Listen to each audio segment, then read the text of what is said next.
So I'm Keaton Shaw. Thank you so very much for joining us on the program this morning. Well, if you're keeping abreast with the news, there's a lot of conversation surrounding COVID-19 here in Trinidad and Tobago. And what was most surprising, though one might argue is necessary given the alarms, the concerns surrounding COVID-19 and the new subvariant JN.1, Tobago schools will now enforce COVID-19 protocols. What is really intriguing is that, as I mentioned a couple of days ago, this is a similar situation to which we saw taking place back in 2020, where in the late 2019, we actually heard of news coming out from China about a mysterious respiratory disease. It was then labeled the novel coronavirus. Globally, cases started to rise, but there was no sense of panic as yet in Trinidad and Tobago, though I would say there are some doctors who spoke suggesting that such cases of the mysterious respiratory disease were observed in public hospital settings and even in private hospital settings. But then we celebrated Carnival in 2020, and immediately following Carnival, cases began to rise. And that is when we went into lockdown. Now, we don't want a similar situation taking place again. And though the World Health Organization has labeled COVID-19 as no longer a global pandemic, obviously we still have worries all around. We don't necessarily want to get to a state where Trinidad and Tobago falls so ill or severely ill that it affects, well, the workplace environment, for example, the social environment, the cultural environment. So, as I've always stressed, please take every sense of precaution possible, whether it be social distancing, whether it be sanitizing. And though I may be preaching, given the time of the year in regard to Carnival, just make a little bit of effort, whether it be sanitizing your hands, washing your hands.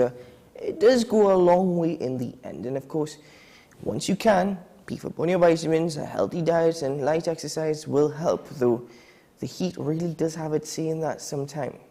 Anyway, yesterday Amplia also held a crime talks here in Trinidad. Well, not crime talks, it was his economic outlook, but crime conversations really surrounded the majority of the conversation. And based off of the headlines this morning, we're seeing the president of Amplia even speaking out for the government to go after the so-called big fish. The opposition United National Congress also came under fire, as well as the current government, for not staging crime talks. And it seems as though all around in Trinidad and Tobago, business chambers are expressing frustration. Business affects crimes. Who says crime doesn't pay? Maybe the act or the criminal act doesn't necessarily pay, but security companies are making a lot more now, given the fact that businesses have to beef up their security. Investments, whether it be through security cameras, for example, or even having armed officers on the premises, well, that really has driven up the cost and is only contributing to high prices all around. So certainly that needs to be addressed and dealt with. And I don't know what more needs to be said, because quite frankly, frustrations have been expressed by the public, by the business chambers, and it seems as though the only individuals who are not frustrated are the ones who really have the power to deal with it. If they were frustrated, maybe we would have seen more action. But as the Minister of National Security once expressed, please exercise more patience. Now, the Prime Minister and the Minister of National Security will speak later at a college, a town hall meeting, if you'd say, in San Juan, and we look forward to what they have to say, because they have indicated that they will respond to suggestions by the opposition United National Congress to enact a state of emergency, or even treat gangs and gangsters as terrorists. Well, I look forward to what the Prime Minister and the National Security Minister has to say, of which we'll get into tomorrow morning. Ladies and gentlemen, before we take our break, I'd like to share a couple of regional updates with you. As I mentioned about 2 days ago, Ghana recently presented a budget, 1.1 trillion Guyanese dollars. It's the first time in their history that they've crossed the $1 trillion mark. The budget is actually 46% larger than it was last year. Bear in mind, Ghana has possibly the most controversial energy contract in the world. So imagine if it weren't so, what the size of this year's budget might have been. But nevertheless, it's unprecedented and historical. I'll share now an update with you. The People's Progressive Party, Civic, delivered 4 national budgets since its return to office in 2020. But none of those fiscal plans imposed new taxes on Guyanese. In fact, those budgets reversed a number of taxes, new or increased, by the former APNU AFC government. Similarly, Vice President Dr. Bharat Jagdeo disclosed on this. Let's take a look at this regional update. There's been a trend of the PPP governments, and we also, this is something we promise in our local government campaign, no new taxes, but I can say that even at the national level, that there will be no new taxes. We have a different approach to managing the affairs of the country, one that is planned and well thought out. So clearly you are going to see the continuation of infrastructure, as we said before, of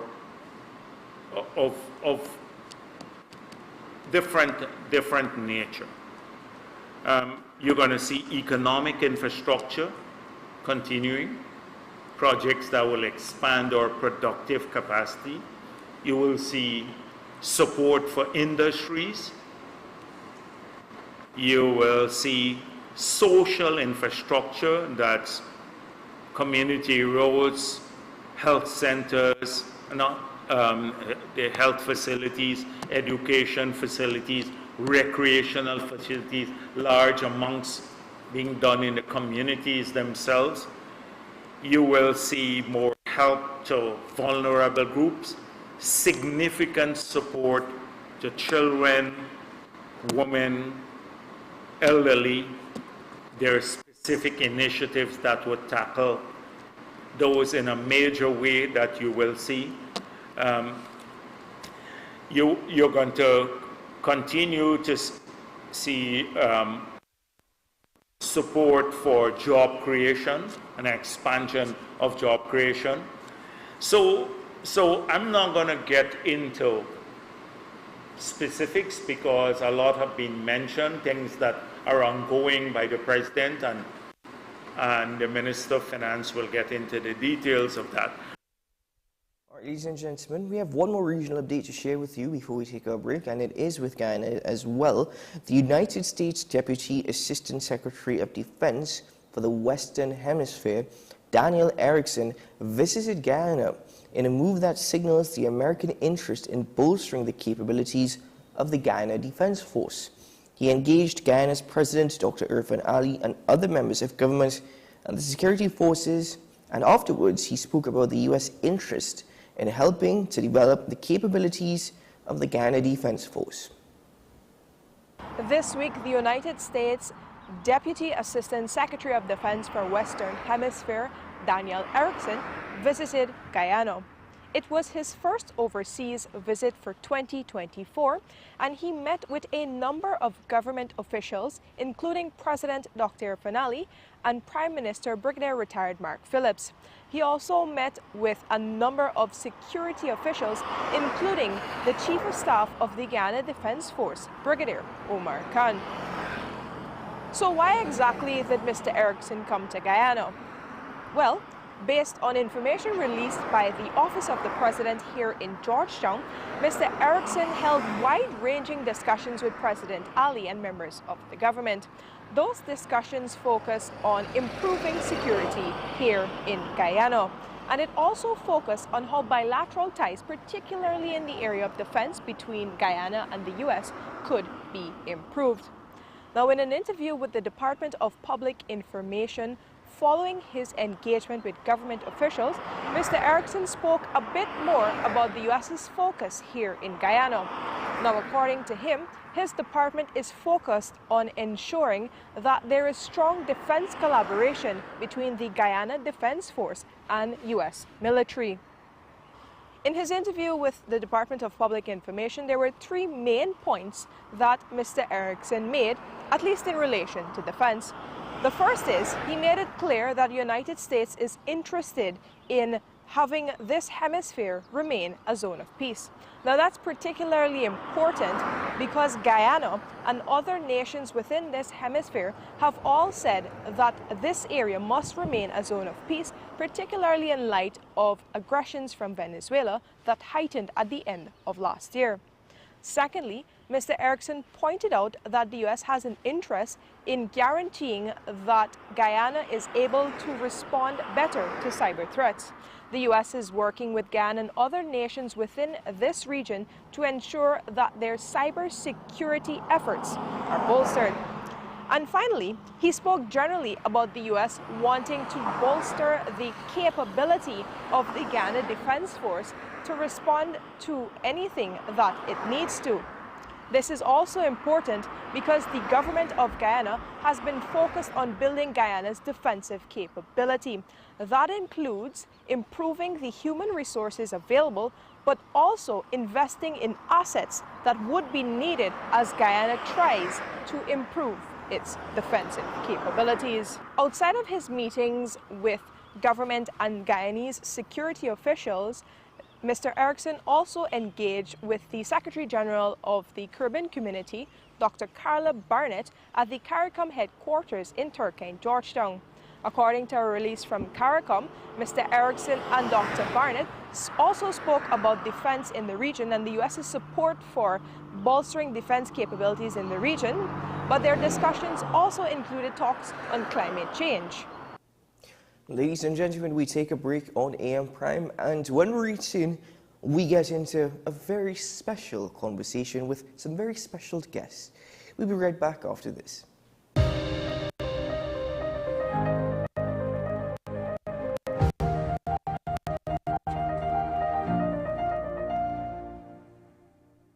Like many others trying to save on Carnival, Gabby thought she should go for 50% off makeup. What about the other side? Well, Daisy 50% off offer. So you know? No makeup artist we don't know. What we do know is the savviest savings for Carnival are at KFC. Get a Jab Jab box, 1-piece chicken, 1 regular fries, and a biscuit for only $25. What's the best way to grab the attention of viewers? Please exercise more patience. You have to be kidding me. Doing what we do best. I'll say at the very least it's a conspiracy of laziness against the people. Join me, Keaton Shaw. And me, Sean Michael Small, for Talking Point. Weekdays from 8 a.m. to 9:30 a.m. We go in-depth on the trending issues and engage the most controversial newsmakers as we get them to account to the people for their actions. You can't go to the government with nothing. You can't go to cabinet with an empty hand, with a wish. I'm glad that we're having this a sober, mature discussion. In the present situation, I expect a continuation of the chaos. Join us for the discussion, Mondays to Fridays, only on WESN, the content capital. Join me, Dr. Nalini Kokram, on What's Up Doc, where we discuss all your burning questions concerning health. Trinidad and Tobago is among one of the highest risk group of patients that develop this form of genetic breast cancer. What I'd like to take home from a short interview like this: screening. You must screen. Because it's silent. It's silent. Yeah. And because it's silent, you don't know it's there. What's Up Doc, every Tuesday and Thursday on WESN, Content Capital. My name is Carl Media. I'm the founder and the host of Ever Increasing Voice Ministries. Join me every Saturday and Sunday on WESN, this powerful station, at 9 a.m. on Saturdays, 1 p.m. and 7 p.m. nightly. Also on Sundays, I'll be on at 7 a.m., 1 p.m. and 7 p.m. at night time. When you come here, we are getting people heavenly ready. FanZone, your reliable, authentic supplier, has just gotten better. You can now visit our website, www.fanzonett.com, for your authentic wear and collectibles. The only place where you can use both your Visa debit and credit cards. Visit our website, fanzonett.com, to make your purchase today.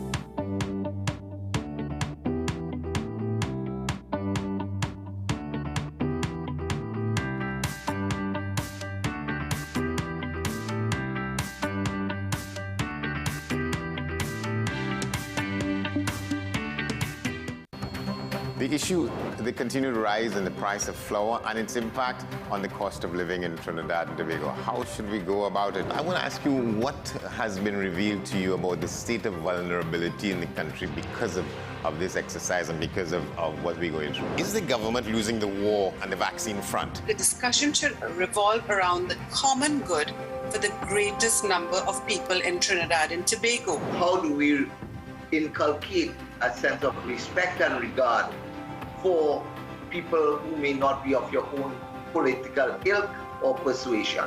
The communities are now being used by political opportunists. So when the tables are turned, it's the same way. Okay, this has been 10 questions. I'm Andy Johnson, and we'll see you next time. Is it politics? What is it? Is it that nobody cares about sports? The kind of support that sport used to get in the past is no longer here. The thing is, taking a knee doesn't mean that that's the only thing you're doing on. Right. Taking a knee along with other stuff. Samantha, what are you looking forward to when you return home to Trinidad and Tobago after winning the title?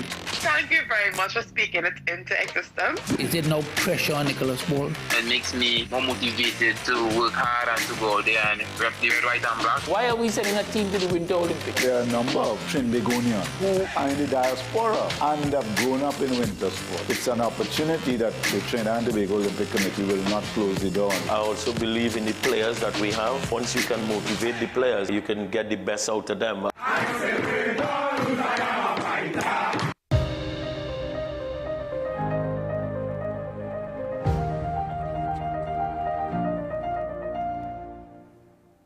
Welcome back to the program, ladies and gentlemen. And as I mentioned, we are about to have a very special conversation with some very special guests.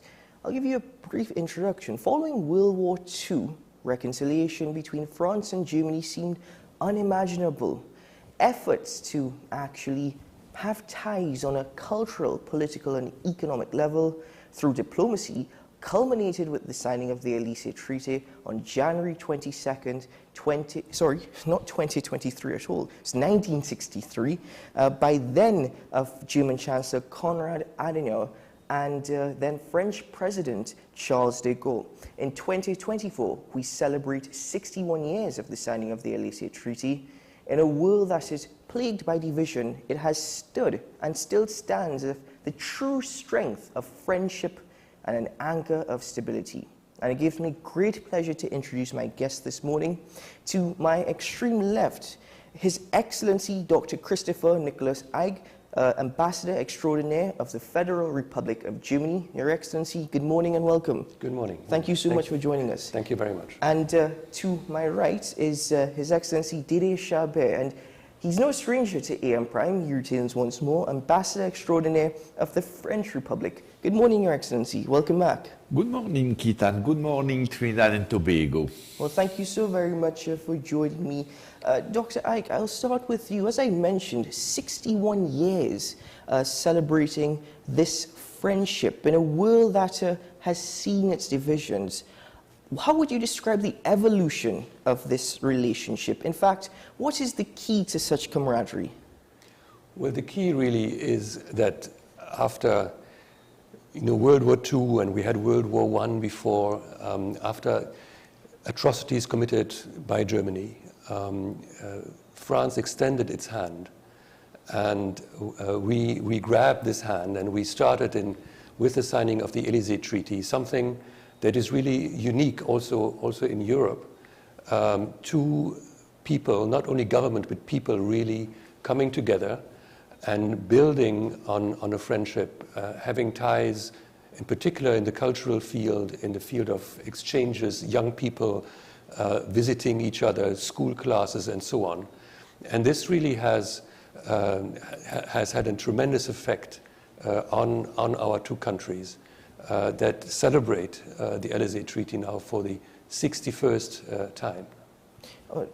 Your Excellency Didier Chabert, really extraordinary 61 years of friendship. Your thoughts on the evolution and the strength of this relationship? It's very important, as the German ambassador said, because it was not only a reconciliation between governments, but between the people through the youth exchange. But What was also very important is that this reconciliation was the real start of the construction of the European Union. Because of the friendship between France and Germany, both countries has been a sort of striking force within the EU to go to further integration, further cooperation, and to develop the tools which are now the core of the European Union. For example, common currency, common space for people and goods.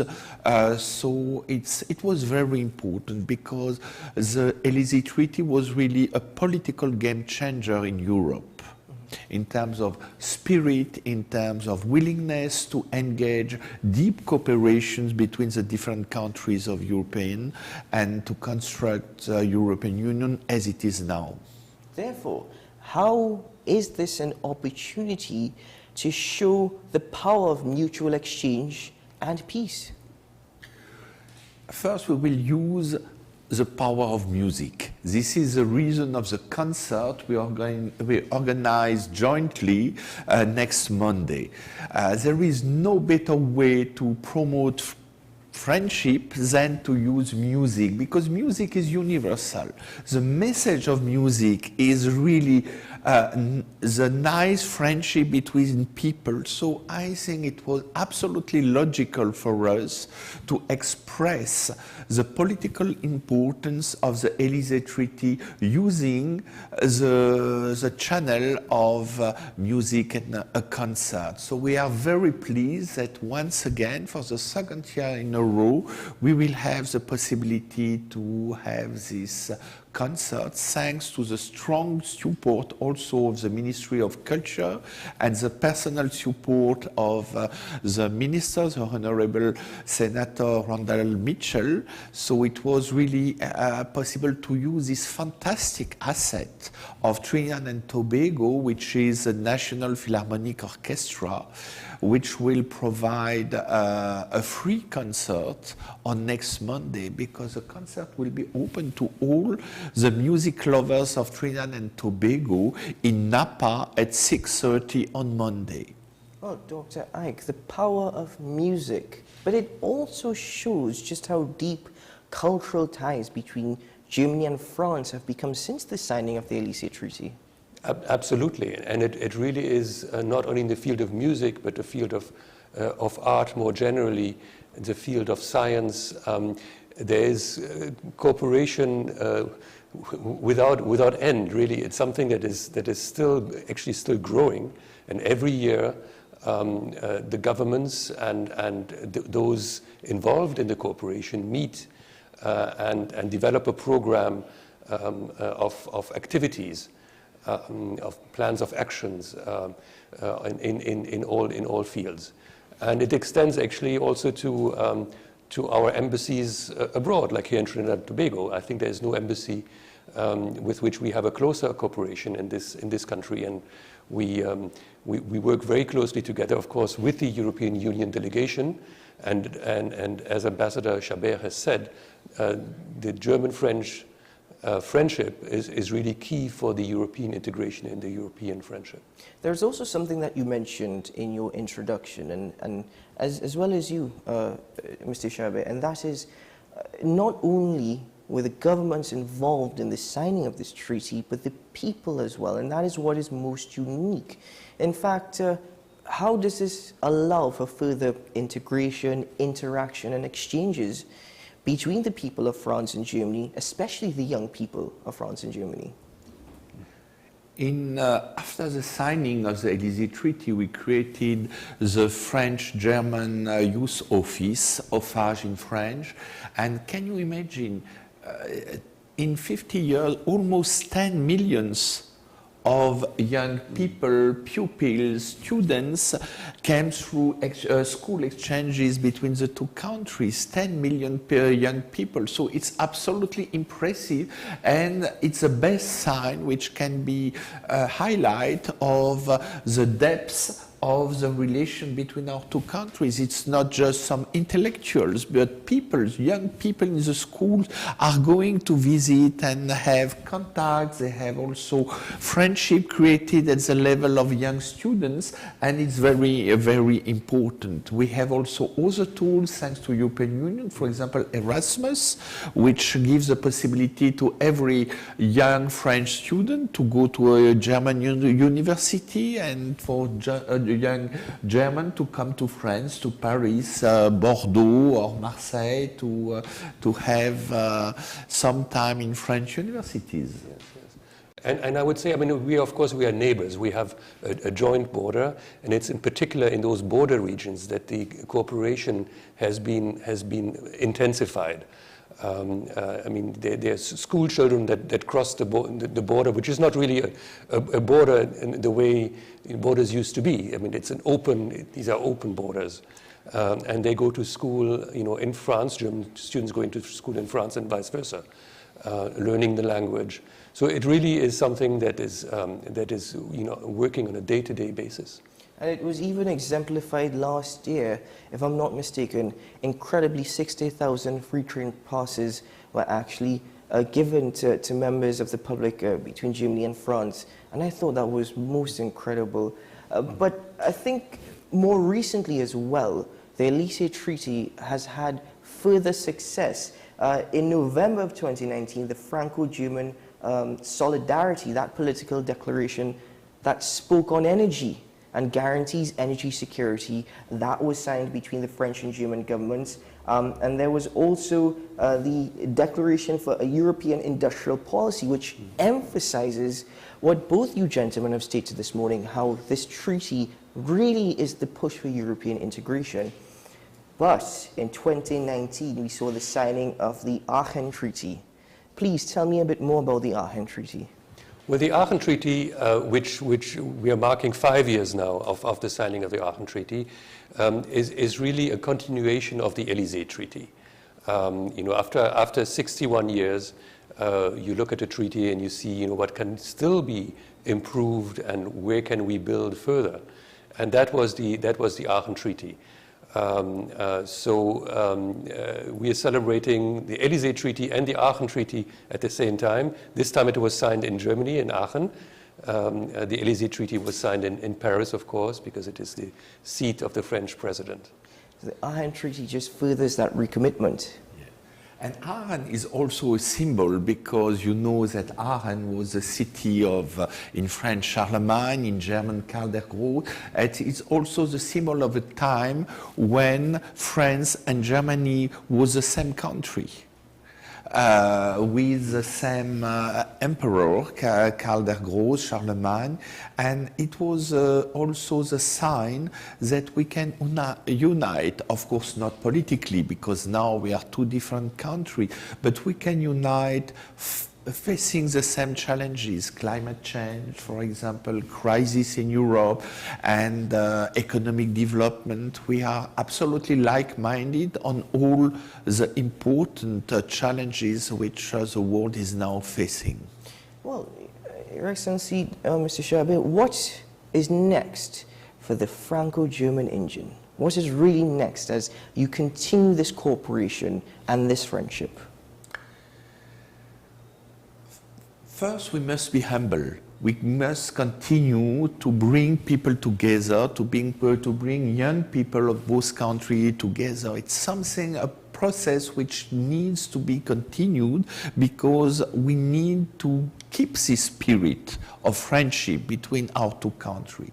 And then we must also continue to use the Elysee Treaty as a sort of motor to enhance European integration. We have important decisions to take in the coming years, for example, the opening of the European Union to new countries, how we can also go deeper in EU integration, For example, we have border control, we have joint economic policy. It's not yet finished, and we have some important decisions which has to be taken within Europe. And if France and Germany can unite their vision of the future of Europe, then Europe will continue to progress. And your thoughts, Dr. Ike, on the future of the Franco-German engine? Well, as Didier Chabert has said, the challenges remain, and there are always new challenges coming. And I would say one of the challenges that we both in both our countries face is unfortunately xenophobia. This is something that I think our societies, our countries have to address. The rise of xenophobia in the last years, and that is something that we should tackle together.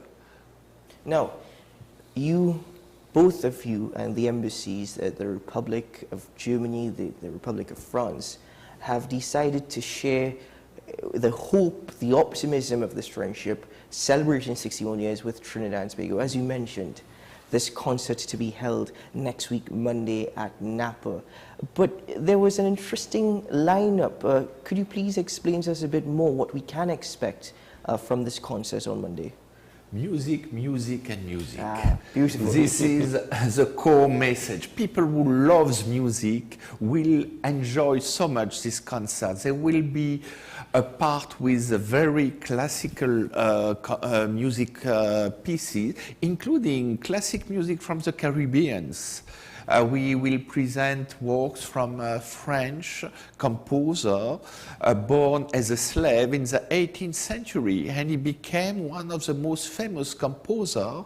He was maybe the first world rock star of his time, and he was born in the Caribbean, and he became very, very famous at that time.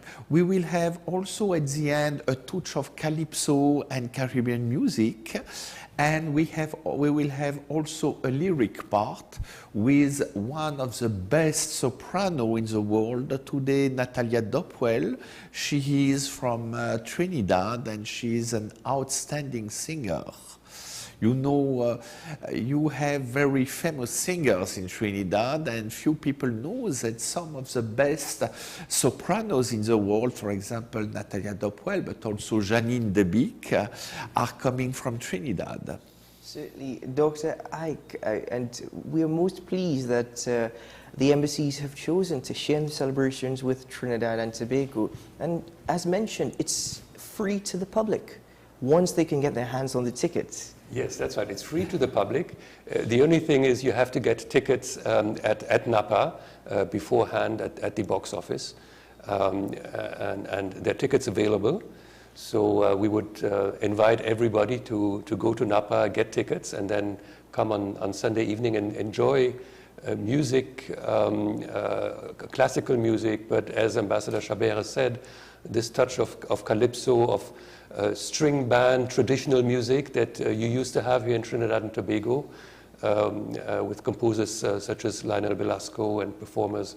So we're really looking forward, and we would love to share this evening with the people of Trinidad and Tobago. Certainly. Well, the concert begins from 6:30 p.m. on Monday at Napa. You can collect your tickets at Napa's box office. They open from 10 a.m. to 5 p.m. But hurry, because seating is limited. So I suppose the next conversation that we will be having is me advocating for the creation of the Franco-German Cultural Institute here in Trinidad and Tobago. I think it's wonderful that you all have chosen to have this concert, and we thank you very much. Before we go, Dr. Ike, your closing message to the people who are viewing this morning, but also the message of friendship, strength, camaraderie due to the Elysee Treaty.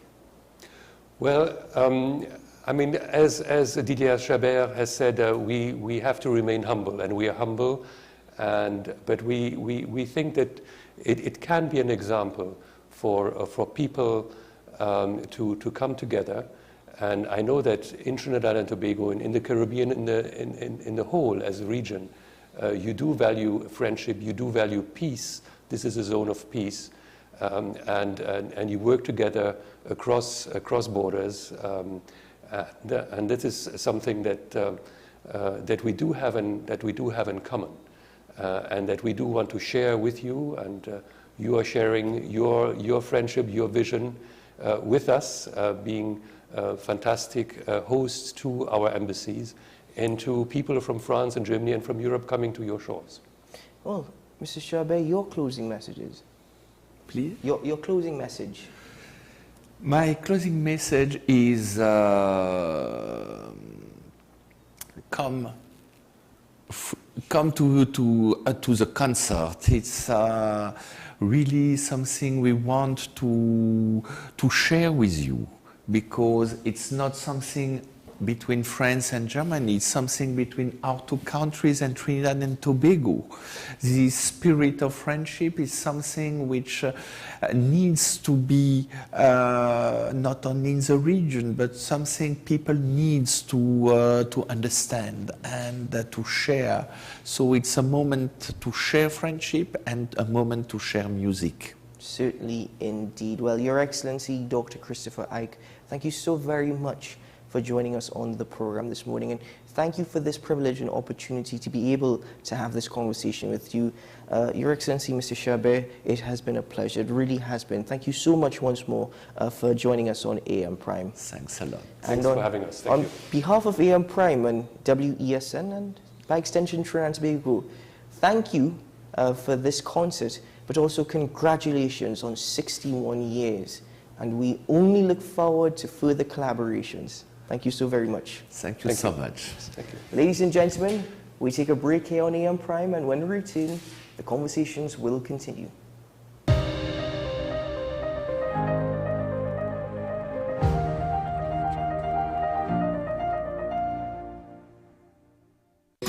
Take some time for yourself or spend some time with the family at Sandy Point Village Hotel.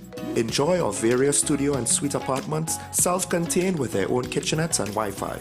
We also have our famous 100-foot swimming pool and our beachfront restaurant, the Steak and Lobster Grill. And our location in Crown Point puts us near the center of activity, from the nylon pool to the local nightlife.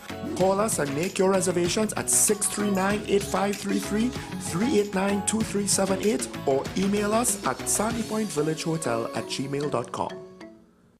The newest book is here, Closer to the Church, the debut novel by author and former mayor Louis Lee Singh. Available at all the home store branches, Barataria, West Mall, Shogunas and C3 San Fernando. Paper-based bookshop 10 Nook Avenue, St. Anne's. WESN 30A Gattaca Street, Woodbrook. Metropolitan Bookshop, Ariapita Avenue, Woodbrook, and all RIK bookstores nationwide. Available online as paperback on Amazon.com and Kindle for e-readers. For more info, call 628-5835 or 389-6504. Also available from author Louis Lee Singh, I Used to Live in Heaven, Letters to My Granddaughters, and Local Government in Trinidad, Conspiracy Against the People. FanZone, your reliable, authentic supplier, has just gotten better. You can now visit our website www.fanzonett.com for your authentic wear and collectibles. The only place where you can use both your Visa debit and credit cards. Visit our website fanzonett.com to make your purchase today. What's the best way to grab the attention of viewers? Please exercise more patience.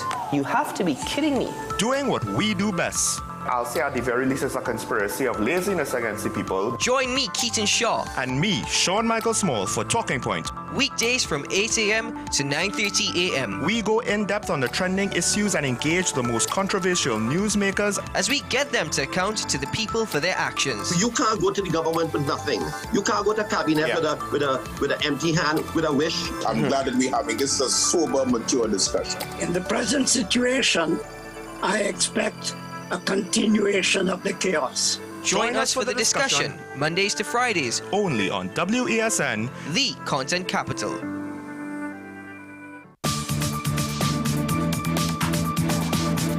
I am Rondell Donowa, attorney at law. and host of Strictly Legal on WESN Content Capital. Strictly Legal is a legal program geared towards informing you, the public, of your legal rights, responsibilities, and remedies.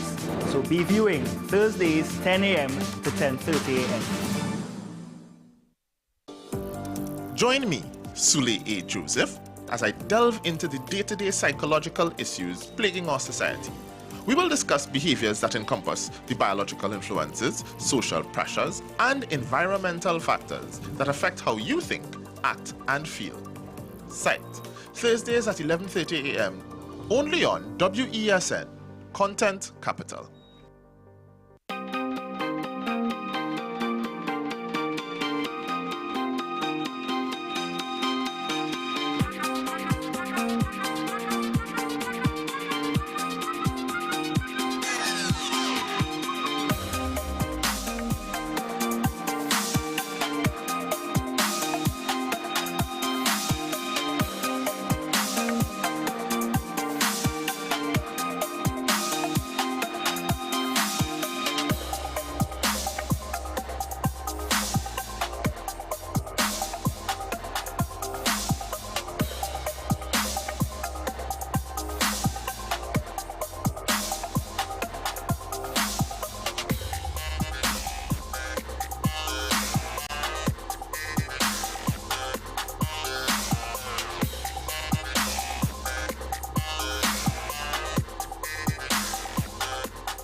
Welcome back to the program, ladies and gentlemen. We have a short period before our next scheduled break.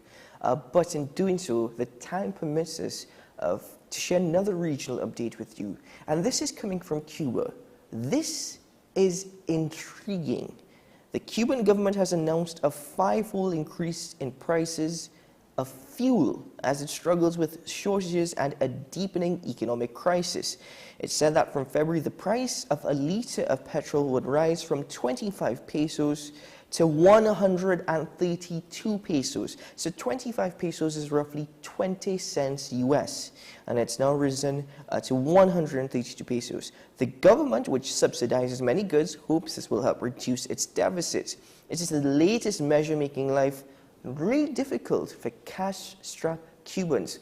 An increase in the price of fuel by 500%. We take a look at this report. And economic hardship bites harder in Cuba as the government announced a 500% increase in fuel prices as it struggles with shortages amid a deepening economic crisis. From February, the price of a litre of petrol would rise from 25 pesos to 132 pesos. The government, which subsidizes many goods, hopes that this will help to reduce the deficit. It's the latest measure making life more difficult for cash-strapped Cubans. Finance Minister Vladimir Reguero said that the cost of diesel and other types of gasoline would face similar markups. He also announced a 25% increase in electricity prices for major consumers in residential areas, as well as hikes in costs for natural gas.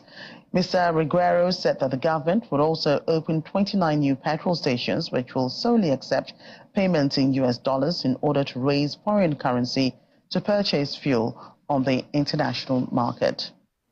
For the last few months on AM Prime, we have been bringing to you updates in regards to the economic crisis in Cuba. It really is most difficult, and that is perhaps understating the situation. But beyond that, as we showed last week, Cuba is investing heavily in the construction industry, more particularly in the construction of hotels.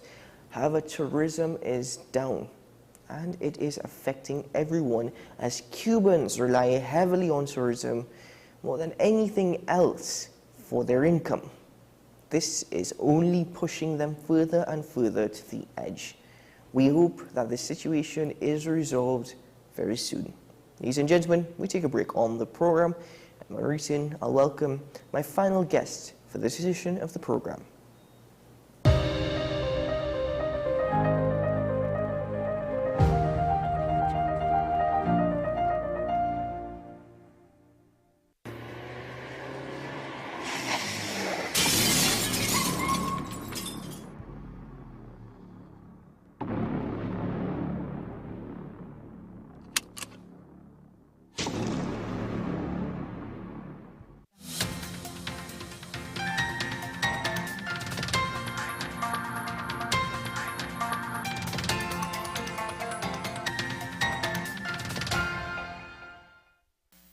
viewers, the WESN News on the Hour. I am Sira Ali. Thanks for joining us. Here are the headlines. Tobago Carnival chair raises alarm over alleged sabotage of celebrations. A PTSD employee fatally attacked by a relative while sleeping. An 11-year-old boy reportedly started a fire at his home in Londonville. And internationally, Zambia grapples with a severe cholera outbreak. Now for the details. Diane McCrimmon, the chair of the Tobago Carnival Bandleaders Association, voiced concerns about a perceived plan to sabotage the national celebrations in Tobago. Expressing her dismay in an interview on Tuesday, McCrimmon lamented the absence of the traditional parade of the bands, calling it unfair treatment of the national event.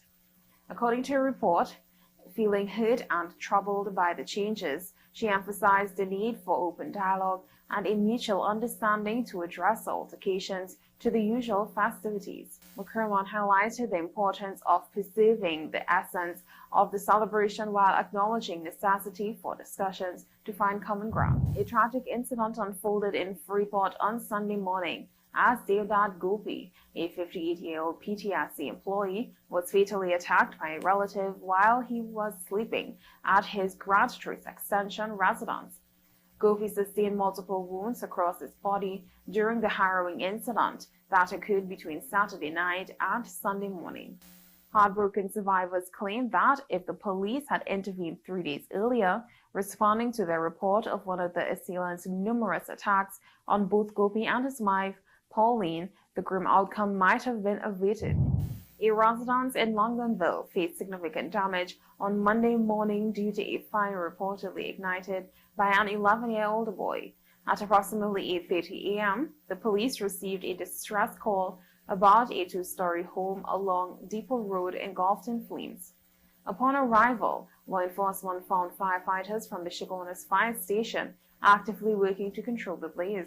The upstairs section, particularly near the bathroom and living room, was affected by the fire. Fire officers successfully managed to contain and mitigate the fire's impact.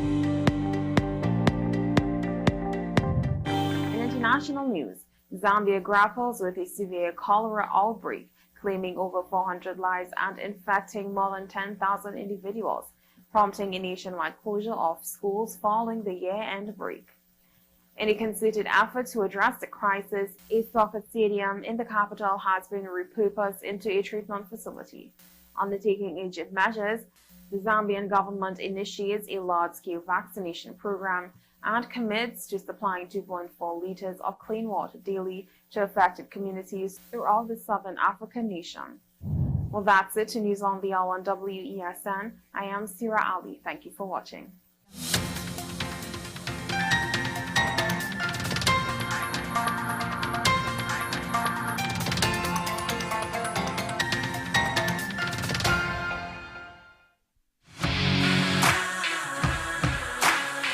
Every day, we communicate through stories. Stories of ourselves, our challenges, our goals, our experiences, and our aspirations.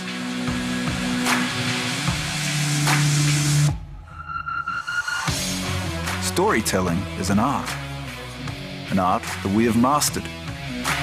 WESN Film Studios comprises a collaborative team of experts with extensive industry experience locally, regionally, and internationally.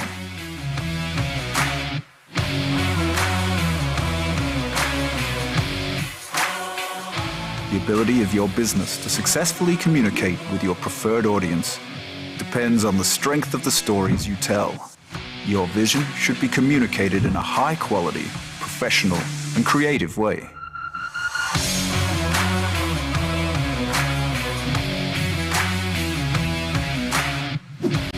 From concept to post-production, advertising to film, multi-camera productions, live events, streaming, and virtual conferencing, we are WESN Film Studio.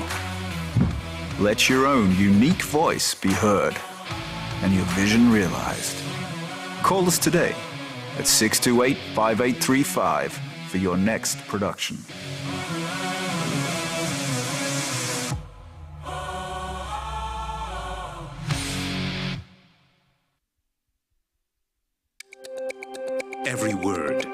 Every line, every paragraph depicts a real moment in someone's life.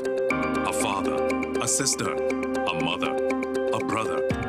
We at Newsday are dedicated to you, the people, and through independent, unwavering journalism, strive to always bring your stories to life. Because your stories are more than just words. Newsday, independent and credible.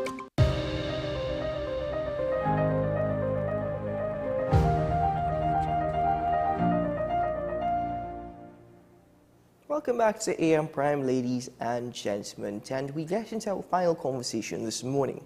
We are speaking to the President of the National Parent Teachers Association, Mr. Walter Stewart, in respect to, well, ever increasing, I can't say increased because it's always something new, isn't it? So ever increasing levels of school violence and what is necessary to deal with the situation. Mr. Stewart is with us virtually. Good morning, sir. A very happy new year, and thank you for joining us on the program. And good morning to you as well. Happy New Year to you and your viewership. I really, really wish all of you a very prosperous, productive, and peaceful 2024. Certainly, sir. Well, we extend the same to you, to your family, and we can only hope for peace all around in 2024. But as we get into this conversation, this is really dire conversation in regards to school violence here in Trinidad and Tobago. There have been a plethora of suggestions. Some of them really very minor, if I may say so, because I've heard of the need for interventions, but we are not entirely sure what those interventions are. What is the NPTA's position on what we are constantly seeing, what is constantly being revealed to us in regard to school violence? Let me just say, Mr. Shah, that school violence is nothing new. Ever since I attended both primary and secondary school decades ago, there was a level of school violence existing in the schools I attended. But with the advent of this ubiquitous device called a cell phone, the fact that we can now record such fights and such indiscipline has made school violence something that is so topical, and of course it will almost appear as though it is increasing at an alarming rate. So that we have been accustomed to having school violence now at an increasing alarming rate, but of course it is something that is of concern to the National Parent Teacher Association. One of the areas of concern that we have, of course, is being able to grapple with the source or the genesis of these students behaving in this manner, so that there is need at some point in time for us to do social intervention, social programs, getting into the homes and into the parental background of these students and try to examine the causes of such actions that are emanating out of our students.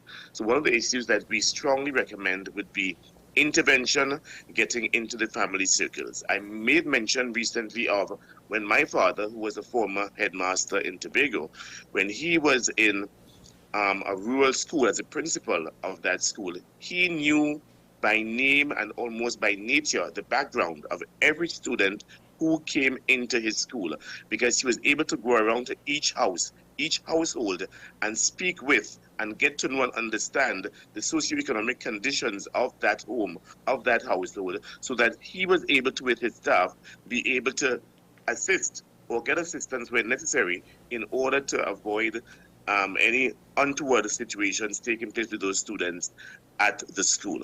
So that the initial, my initial reaction would be, let us try to get into these homes and understand what are the root causes of these deviant behaviors. So there's so much to really analyze from what you said. The first thing I'd like to ask, though, is that, in your opinion, do you suppose that phone cameras, whilst revealing a lot of what is taking place within the school system, you are right, school violence is not necessarily something new. The extent of violence is debatable, however.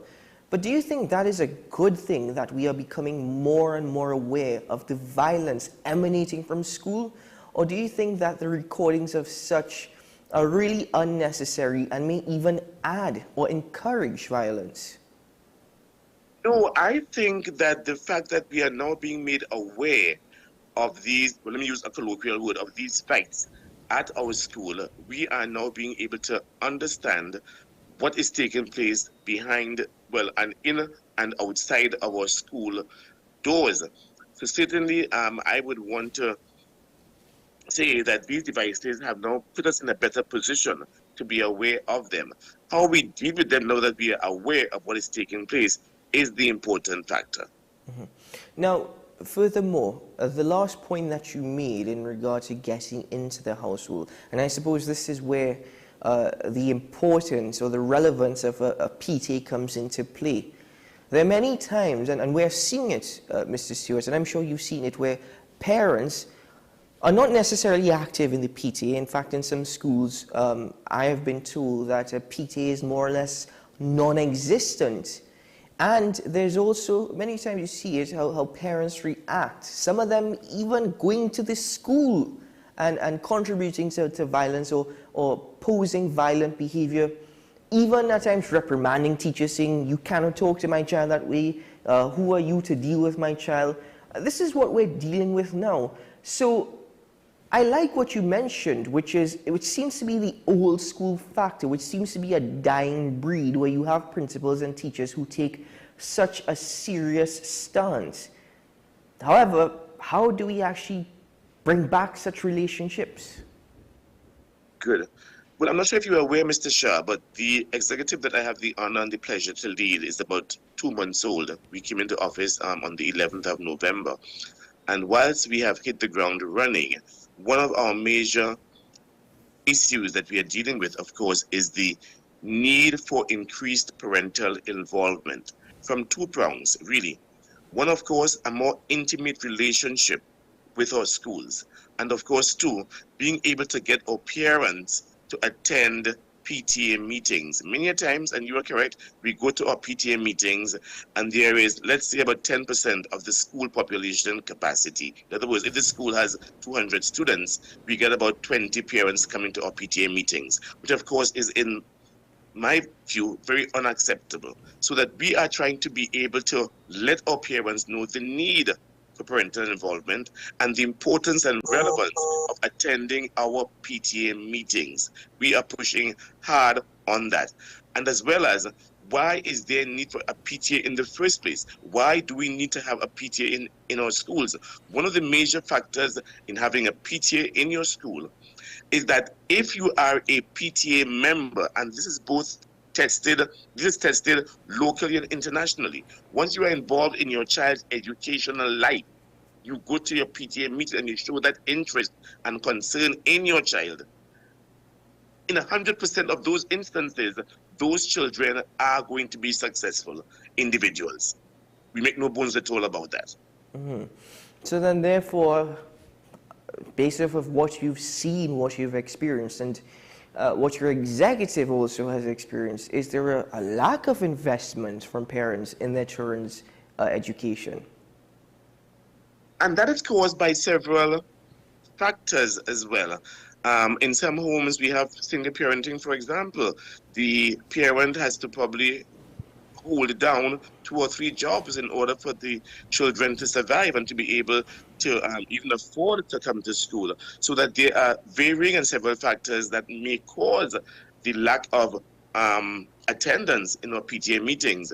So much so that we have to now go with the times and look at other methods by which the parents can be able to interact with the teachers, with the principal, with the administration.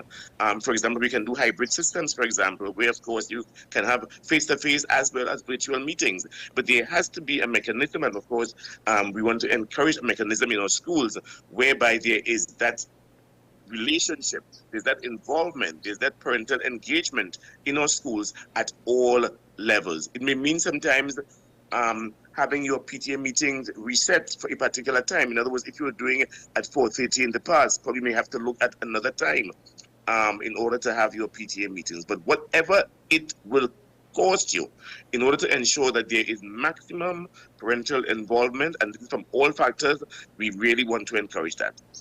Would the NPT support, or has it even discussed, an approach of zero tolerance towards bad behavior and by extension school violence. For example, immediate detention in some cases, but in the more severe cases, immediate suspension. We've heard of instances where there have been students who have been suspended dozens of times, but the behavior continues. Well, I'm sure you are aware, Mr. Shah, that recently the Minister of Education spoke about introducing the MyLAT program. Well, this is for the deviant male student in the first instance.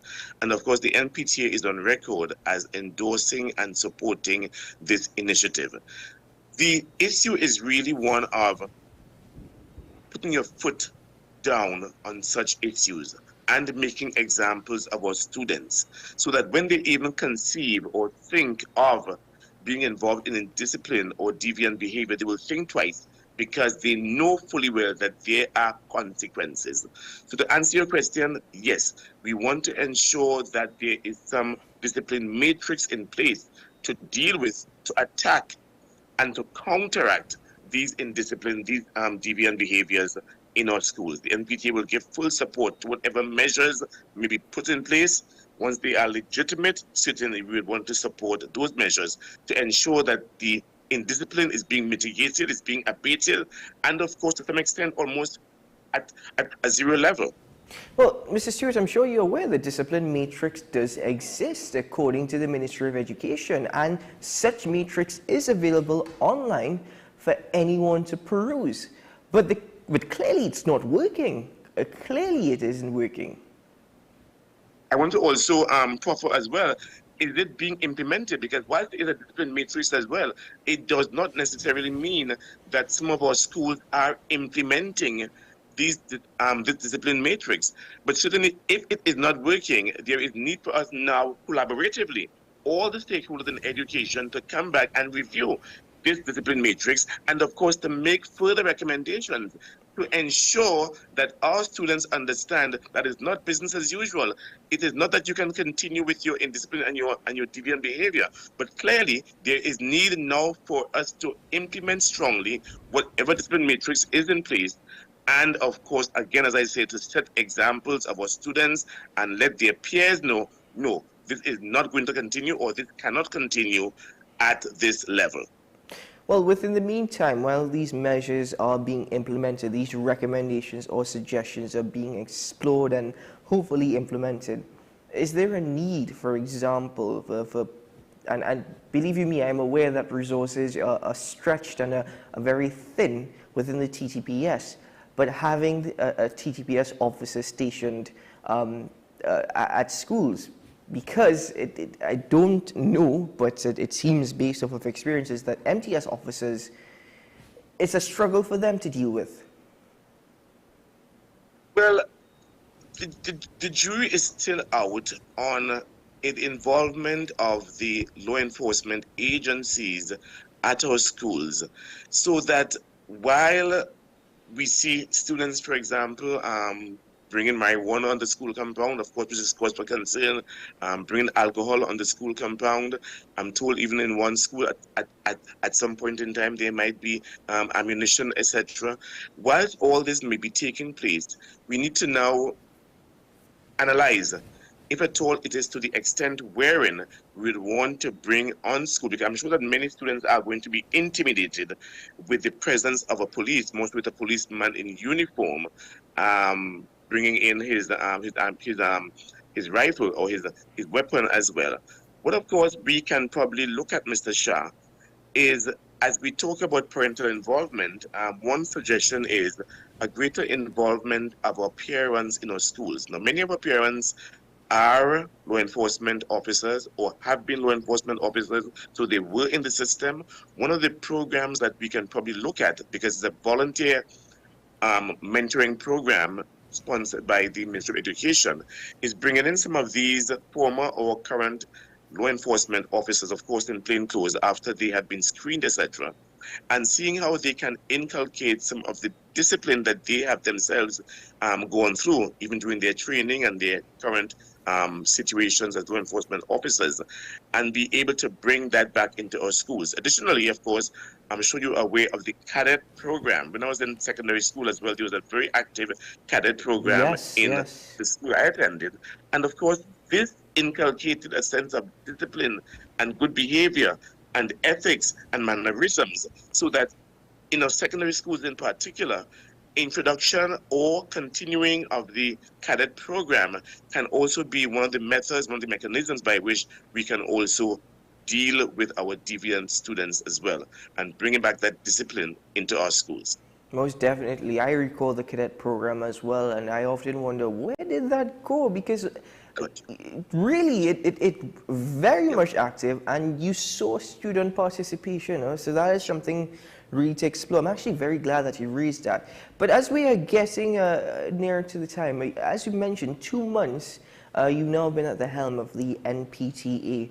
What are your plans and your executive plans for the rest of your term ahead? Good question. Let me say that we have a 16-point plan. And whilst this plan is still being vetted, we thought it fitting to, as a precursor to the rollout of the plan, to speak with and engage our parent body, so that we have now a marketing survey that is online, where we are asking our parents, what do you think about PTA, and how is your involvement in PTA going, and what recommendations you would have, what needs you may have at your PTA, what recommendations you may have as well in order to ensure that the PTA is active, up and running, and of course making sure that we know how to be a better PTA. So that is the first prong of the exercise or the process, even before we get into our 16-point plan. Once we get the analysis on this marketing survey, on this survey in particular, we can then now roll out our 16-point plan based upon the needs of our society, based upon the needs of our clientele, and be able to take it from there. Mm-hmm. And what support do you hope for? What support do you need? What support is required to the NPTA in the year ahead to ensure really that any collaborative effort indeed is fruitful? Well, there are several areas of support that we are looking at, but let me just itemize one in particular: corporate support.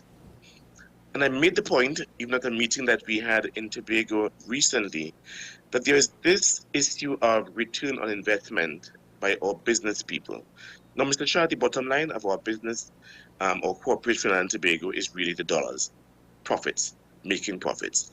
But who are the resources involved in ensuring that these corporate entities realize present profits, increase profits, and that they can continue to survive? Those resources come from our school system. They are the persons who are going through the school system even now to ensure that they are clerks, cashiers, tellers, whatever, in these corporate entities. So that if these corporate entities work with us in the education system, pour some of those monies into the education system based upon our plans and projections to ensure at the end of the day that the end product, those employees that come into their employ are going to be dedicated, committed, hardworking, honest, integrity on scale. Those are the kinds of investment we need to make from now in our early childhood care and education centers, in our primary schools, in our secondary schools, because we are assured that based upon the investments you make now, those investments are going to reap astronomical rewards when those students come to work in your employment. And have you approached corporate entities with this plan? Because I think it sounds most intriguing. I've not heard of something like this before, but it does make a lot of sense. Have you already made such approaches? As a matter of fact, we were in Tobago on Tuesday, and we had a meeting with the Tobago Chamber of Industry and Commerce. And the plan, of course, of the NPTA going forward is to meet with several other business associations, several other chambers of commerce in Trinidad, in order to ensure that this particular issue is pronounced, and of course, and that they buy in our proposal and get their support as well in ensuring that we can get the added impetus, financial and otherwise, in order to propel our education system and our involvement in education in Trinidad and Tobago. So to answer your question, yes. Excellent, sir. Well, Mr. Stewart, I want to say thank you very much for joining me on AM Prime this morning, and thank you not only for sharing your thoughts and opinions on the current state in regards to school violence, but also some of the solutions that you believe will be effective, as well as the plan on the part of the NPTA. I hope in future that you will return so we can expand on that 16-point plan. Thank you very much. And let me just say, of course, you can also reach us on our NPTA platforms. We are on Facebook. Please connect with us. And of course, our numbers are also there. You can contact us. We'll be more than willing to engage any and everyone as we make sure that home and school are united for the good of the child. Thank you, Mr. Shah. Thank you so much, sir. Well way to end the discussion. Have a good one. Well, I must say it is a very good conversation, a very strong conversation. But one of the things, if you realized what we have been speaking about within the last year, is greater parental involvement and greater investment by parents into their children. And Mrs. Stewart actually did indicate there are factors to consider as well. For example, you may have parents working 3 jobs to make ends meet, essentially. So it's very difficult at times even to attend PTA meetings. So those are factors to consider as well. It's an all-rounded approach and an all-rounded effort is needed, but we know this, we understand this, we are aware of it. It is going to take time. Things are not going to change overnight, and one could only have hope, though, that this process is expedited. One could only hope that parents become more and more invested in their children. There is not many places around the world, in fact, none come to my head right now, where you will see that education, ECCE, primary, secondary, tertiary, is made available free to children. Not even in Ghana. Ghana has not even implemented such measures yet. They're exploring that. But here in Trinidad, we are privileged, we are fortunate that we have ECCE, primary, secondary, and tertiary education made available free. And you might argue, the cost of sending my child to school is very expensive. I get it, textbooks are expensive. But as mentioned, it's an investment for the future. So that the struggles we may be facing today, though there will be struggles in the future, hopefully your children have a passport to the world. Ladies and gentlemen, I'm Keaton Shaw, and this has been AM Prime on WESN Content Capital. Thank you so very much for joining me on the program this morning, and thank you so much to my guest for making the time to be with us. Wishing you a grand day ahead. May it be a peaceful one, and of course, may it be a productive one. May we all be safe in all our daily activities, and we have to be very precautious, whether it be for COVID-19 or crime as a public health emergency. However you like to phrase it, make sure you have eyes at the back of your head. When you have eyes in the front, make sure you have eyes at the back, at the sides, and make sure your ears are always perched. Because, ladies and gentlemen, really, that's the time we're living in. That's really the time that we're living in. Have a great one. Today is a good day to have a good day.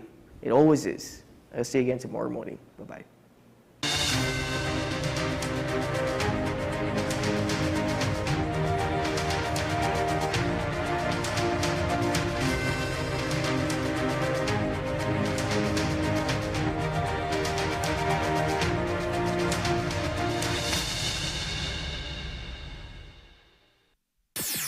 WESN.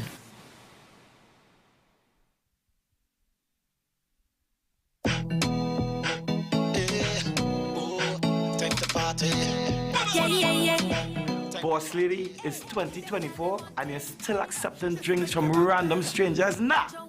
We're drinking smart to avoid any chance of date rape, so drink smart to be safe. This carnival, we love to drink, and party till the morning come. Whoa, but do it smart. We're drinking smart. But oh! Drink, and party till the morning come, yeah. Watch out with us. What's the best way to grab the attention of viewers? Please exercise more patience. You have to be kidding me. Doing what we do best. I'll say at the very least it's a conspiracy of laziness against the people. Join me, Keaton Shaw. And me, Sean Michael Small, for Talking Point. Weekdays from 8 a.m. to 9:30 a.m. We go in depth on the trending issues and engage the most controversial newsmakers as we get them to account to the people for their actions. You can't go to the government with nothing. You can't go to cabinet with an empty hand, with a wish. I'm glad that we're having this a sober, mature discussion. In the present situation, I expect a continuation of the chaos. Join us for the discussion, Mondays to Fridays, only on WESN, the content capital. Is it politics? What is it that nobody cares about sports? The kind of support that sport used to get in the past is no longer here. The thing is, taking a knee doesn't mean that that's the only thing you're doing on it. Right. Taking a knee along with other stuff. Samantha, what are you looking forward to when you return home to Trinidad and Tobago after winning the title?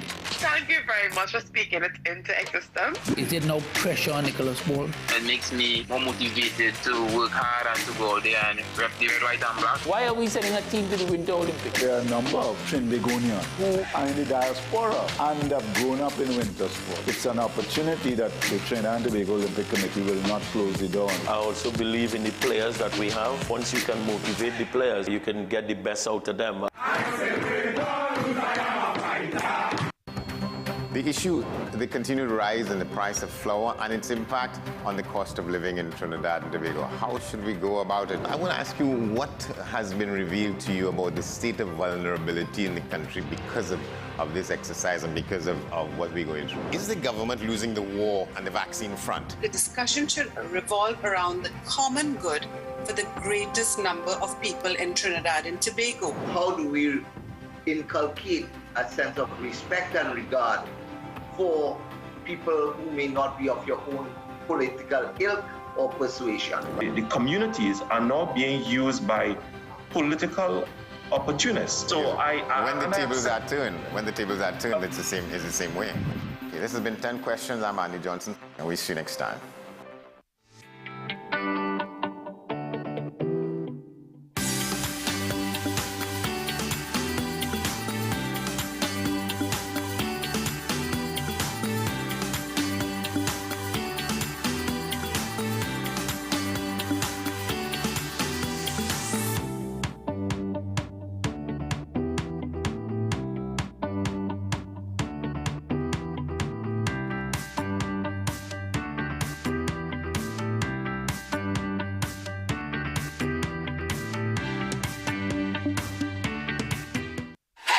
FanZone, your reliable, authentic supplier, has just gotten better. You can now visit our website www.fanzonett.com for your authentic wear and collectibles. The only place where you can use both your Visa debit and credit cards. Visit our website fanzonett.com to make your purchase today.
Israel's foreign ministry said the medicines had crossed into Gaza.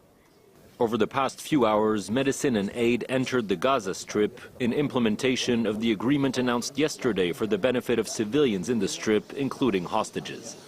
Qatar, along with its regional and international partners, continues mediation efforts at the political and humanitarian levels. Under the deal, some 45 hostages are expected to receive medication. Hamas says for every package provided for the abductees still held in Gaza, 1,000 boxes of medicine will be sent in for Palestinians. The agreement seemed to be in hot water on Wednesday after a top Hamas official set new conditions by refusing to have Israel inspect the aid trucks. Israel said that 5 trucks carrying medicine would undergo checks at Kerem Shalom crossing. Hamas also didn't want France to supply the medicine, calling instead for a country it says it trusts to provide the aid. Paris says the drugs will be sent to a hospital in Rafah, where they will be handed over to the Red Cross, who will distribute them. The aid agency has yet to confirm this, but says the deal marks a much-needed moment of relief. It's the first pact since a truce in late November that freed dozens of captives, mostly women and children. The situation has since deteriorated. Over 100 days of war have pushed Gaza to the brink of famine. Well, since the start of the war in Gaza, violence has also surged in the Israeli-occupied West Bank, where the Palestinian Health Ministry says 365 Palestinians have been killed during these past 3 months. Well, during the course of Wednesday alone, 10 people were killed in at least 2 deadly incidents in the enclave.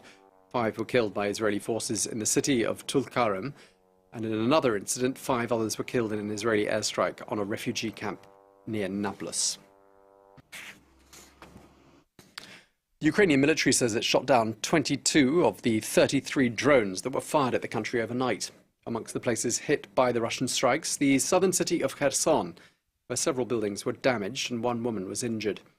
Well, 2024 is looking like being a difficult year for Ukraine, but the year did start with some good news, which was the largest prisoner swap of the war so far. All of those released, 48 people, were those that Russia had never acknowledged that it was holding. They were listed simply as being missing.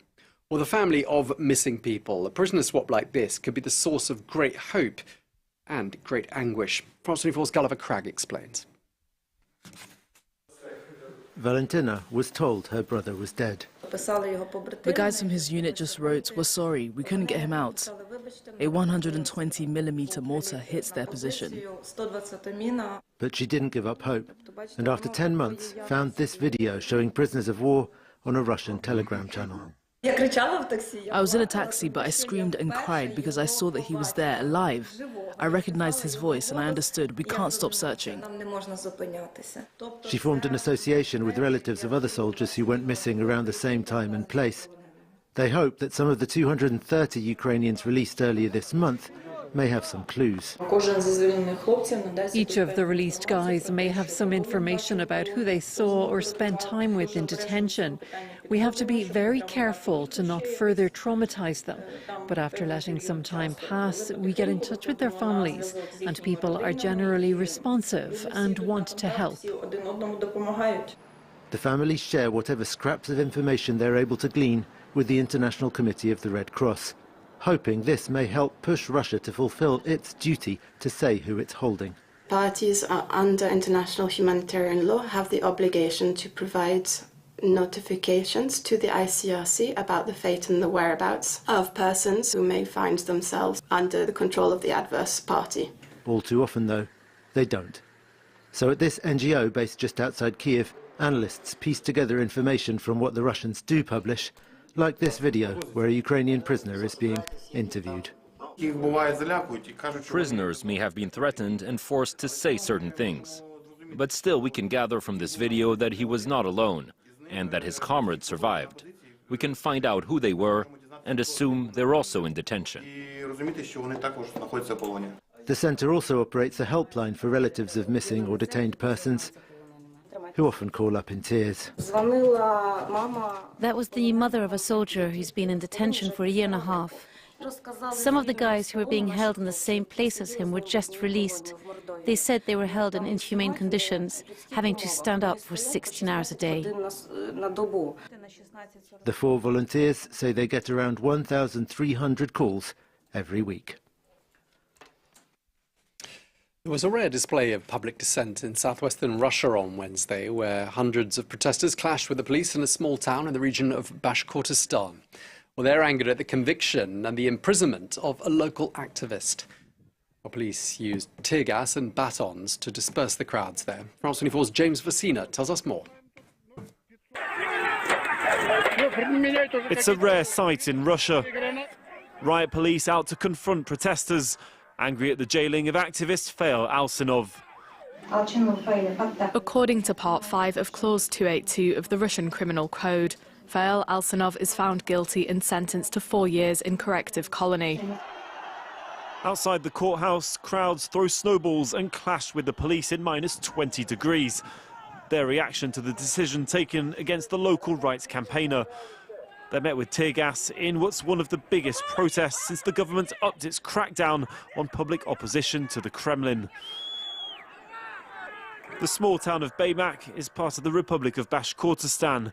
Fail Alsinov says his words were mistranslated after he spoke in the local Bashkir language at a meeting and was charged for insulting migrant workers.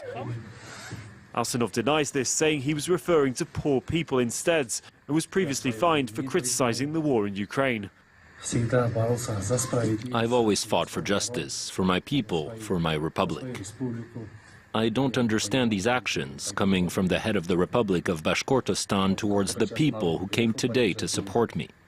I don't know what will happen to them. Russia's investigative committee says it's opened criminal cases into, quote, mass rioting, which can be punished by up to 15 years in prison. Alsinov has reportedly been added to a list of terrorists by a government agency. This after an uncommon moment of unrest that comes just 3 months before the general elections. The front pages of newspapers in the United Kingdom today are covered with reports on the royal family. This after 2 health scares were announced on Wednesday within the space of 90 minutes. It's been reported that King Charles III is going to face treatment next week for an enlarged prostate, and his daughter-in-law, Catherine, Princess of Wales, has undergone abdominal surgery and will be recuperating in a London clinic for the next 2 weeks. That means that her husband, Prince William, will be at her bedside, meaning that 3 senior royals, the King, the Prince and Princess of Wales, are all out of action and off royal duty for the coming weeks. Well, that brings you up to date with the world news. Thanks for watching. Do stay tuned to France 24.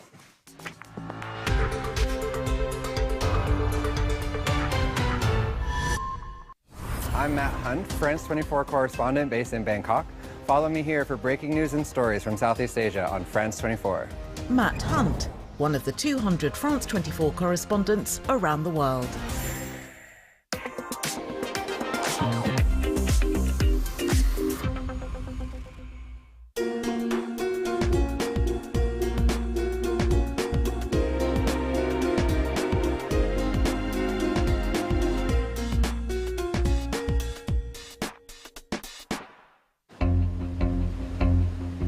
In the heart of the French Caribbean, Guadeloupe, with its beaches, rivers and waterfalls. But beyond the postcard, you can spot the problem immediately. The system doesn't work. It still flows quietly into the water. an ecological time bomb and a health hazard. When the mangrove opens up, there's a spike in ear infections. Yet a lot of money has been poured in. The EU came to the rescue. The amount allocated for water management was roughly 50 million euros. Misused subsidies. There's been too much favoritism, and today there is, I suspect, around 60 million euros in deficits. Guadeloupe, the island of beautiful waters, maybe not for much longer.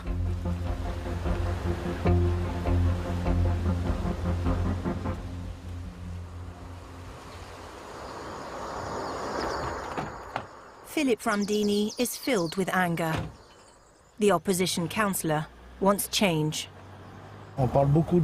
There's a lot of talk about water, but a huge ecological catastrophe is unfolding in Guadeloupe with sanitation problems. He takes us to the Capistaire water treatment plant. The facility is supposed to treat the sewage of 16,000 residents. So, you see the files on the floor? No one works here. That's why I call it the zombies office. There are probably some important documents lying there.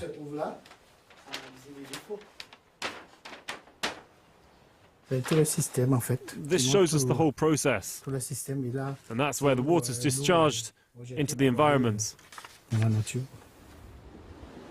The plant is about 100 meters away from the sea. It cost nearly 10 million euros. The whole system has been abandoned. This plant was opened in 2013.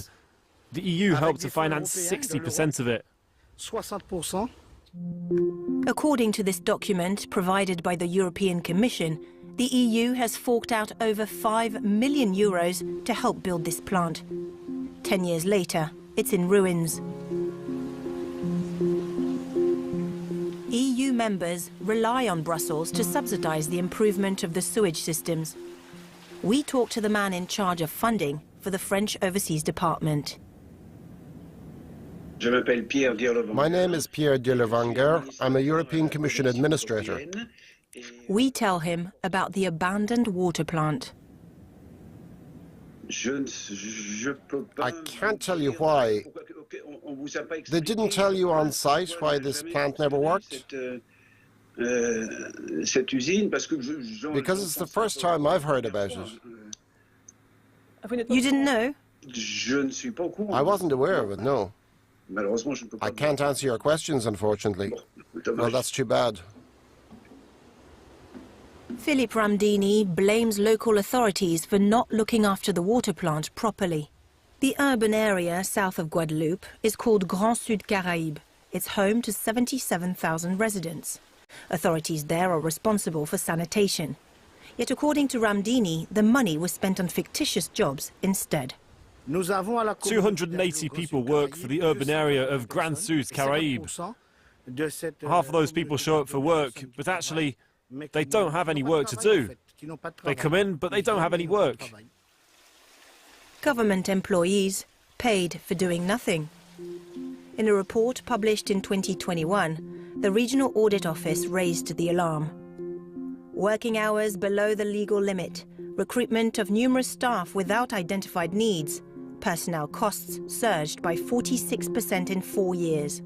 Another warning, a lack of technical management essential for the proper functioning of a plant.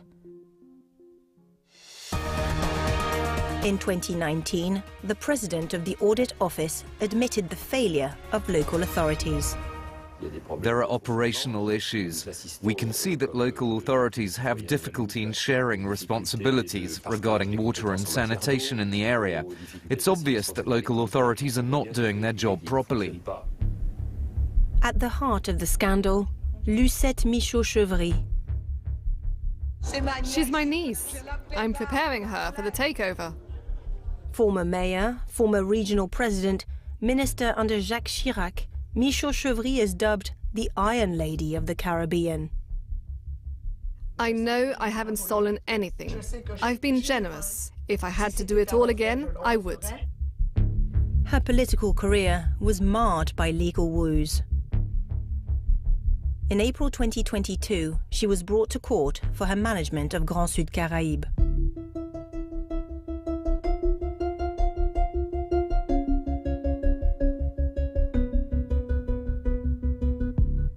In the dock, Michaud-Chevry, local government executives and business leaders. 15 defendants accused of embezzlement of public funds and influence peddling. Before the trial, one of her former colleagues, who wished to remain anonymous, described a network of corruption.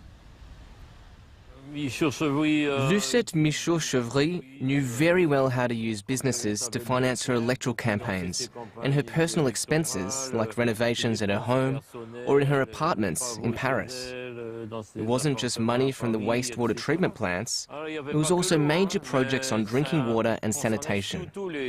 These were public contracts, ranging from 1 million to 3 million euros a year.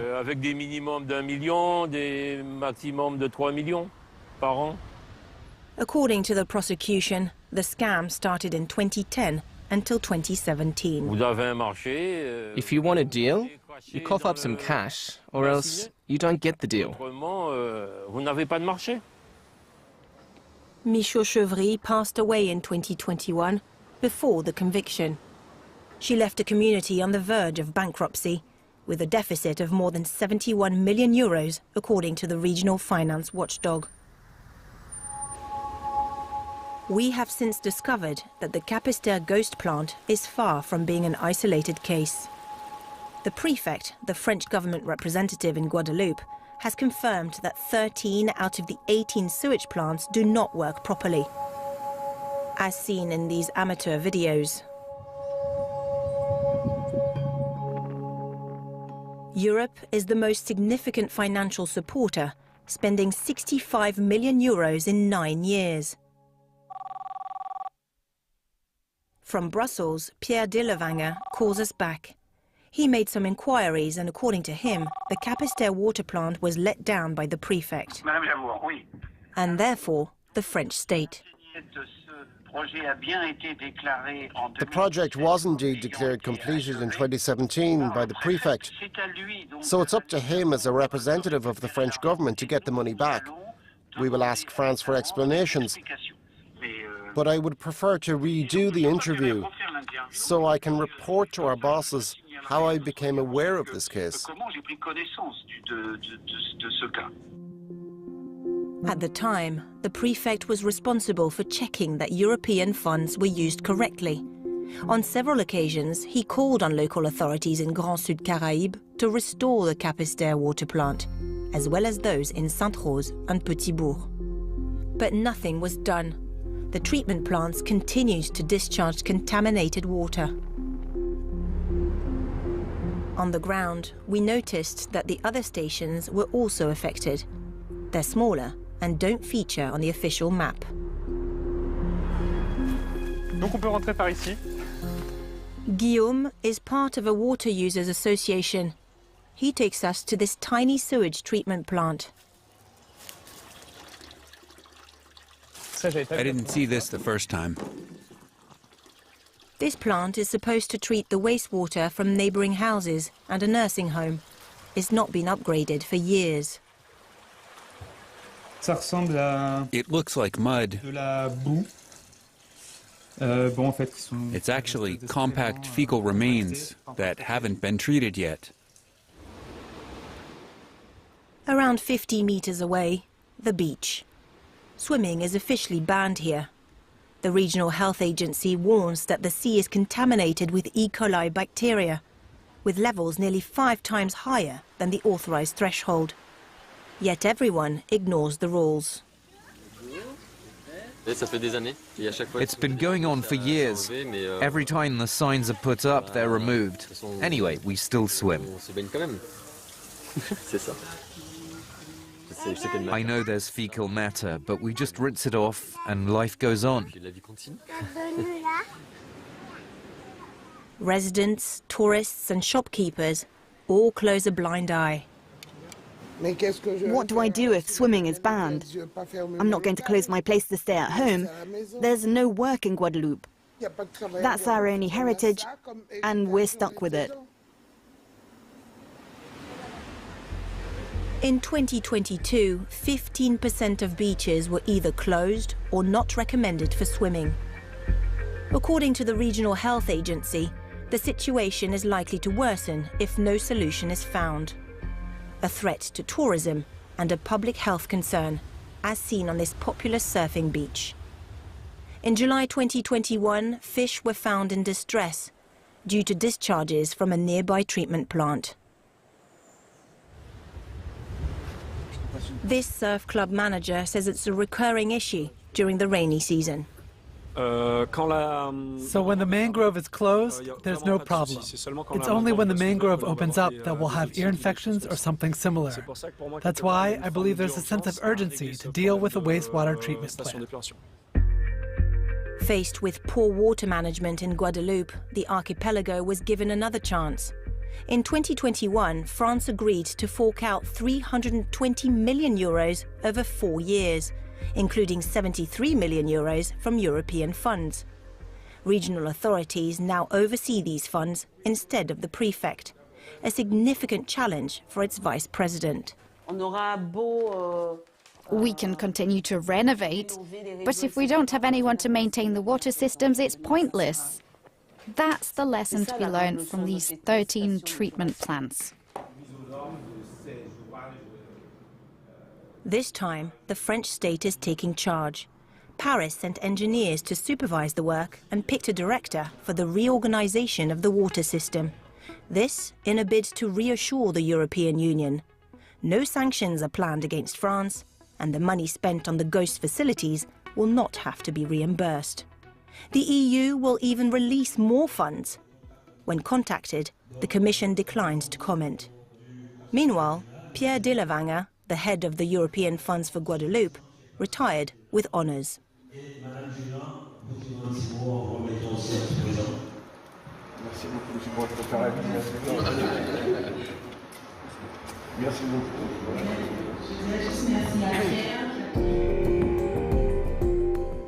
In the meantime, the consequences on the environment are devastating. Thibault Rossard is a marine ecologist. He says the coral reefs are dying. The problem with wastewater is that corals are soaked with water that's not very good for them. And as soon as there's a peak in bacteria or viruses, they fall ill. And generally, it's a disaster. And that's what's happening right now. For the scientist, life in the ocean and on land is at risk. When we no longer have corals, we end up with a rocky seabed. There's no more food for the fish, and so fewer fishing resources. The clock is ticking in Guadeloupe. Since we started filming, coral reefs have been placed at the highest alert level.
For the last 30 years, some women have been trying to reconstruct files destroyed by the East German secret police.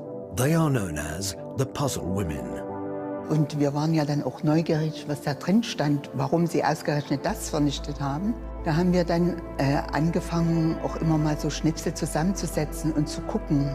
Each scrap of paper hides a secret, a story, a life. Ob man die Akten überhaupt aufmachen soll, weil man befürchtet hat, dass man Wunden aufreißt, dass es Streitigkeiten. Aus den Akten ist immer besser als nicht. Watch Reporters Plus on France 24 and France24.com.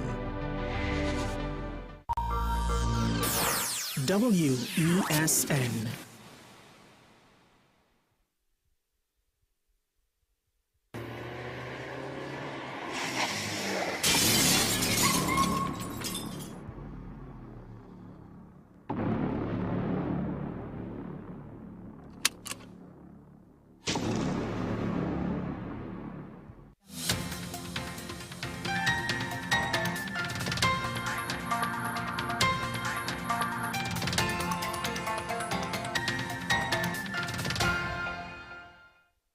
Here is the WESN News on the Hour. I am Sira Ali. Thanks for joining us. Here are the headlines. Tobago Carnival chair raises alarm over alleged sabotage of celebrations. A PTSD employee fatally attacked by a relative while sleeping. An 11-year-old boy reportedly started a fire at his home in Londonville. And internationally, Zambia grapples with a severe cholera outbreak. Now for the details. Diane McCrimmon, the chair of the Tobago Carnival Bandleaders Association, voiced concerns about a perceived plan to sabotage the national celebrations in Tobago. Expressing her dismay in an interview on Tuesday, McCrimmon lamented the absence of the traditional parade of the bands, calling it unfair treatment of the national event. According to a report, feeling hurt and troubled by the changes, she emphasized the need for open dialogue and a mutual understanding to address altercations to the usual festivities. McCrimmon highlighted the importance of preserving the essence of the celebration while acknowledging necessity for discussions to find common ground. A tragic incident unfolded in Freeport on Sunday morning as Deodat Gopi, a 58-year-old PTSD employee, was fatally attacked by a relative while he was sleeping at his Grand Trace Extension residence. Gopi sustained multiple wounds across his body during the harrowing incident that occurred between Saturday night and Sunday morning. Heartbroken survivors claimed that if the police had intervened 3 days earlier, responding to their report of one of the assailants' numerous attacks on both Gopi and his wife, Pauline, the grim outcome might have been averted. A residence in Longonville faced significant damage on Monday morning due to a fire reportedly ignited by an 11-year-old boy. At approximately 8:30 a.m., the police received a distress call about a two-story home along Depot Road engulfed in flames. Upon arrival, law enforcement found firefighters from the Chagonas Fire Station actively working to control the blaze. The upstairs section, particularly near the bathroom and living room, was affected by the fire. Fire officers successfully managed to contain and mitigate the fire's impact. In international news, Zambia grapples with a severe cholera outbreak, claiming over 400 lives and infecting more than 10,000 individuals, prompting a nationwide closure of schools following the year-end break. In a concerted effort to address the crisis, a soccer stadium in the capital has been repurposed into a treatment facility. Undertaking urgent measures, the Zambian government initiates a large-scale vaccination program and commits to supplying 2.4 liters of clean water daily to affected communities throughout the southern African nation. Well, that's it to News on the Hour on WESN. I am Sira Ali. Thank you for watching.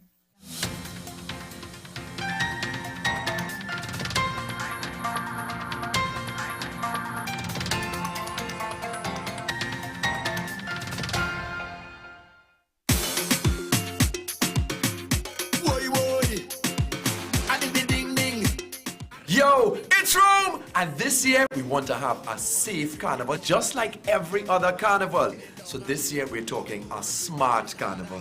We're talking safety measures against real threats. We're gonna fet smart, we're gonna play smart, and move smart because it's all about rum, gal, and money. Not that no call way, no time for folly. We jamming all day, jamming on the roadway. If you see me in a Benz or a Beamer, hustle hard for me. WESN.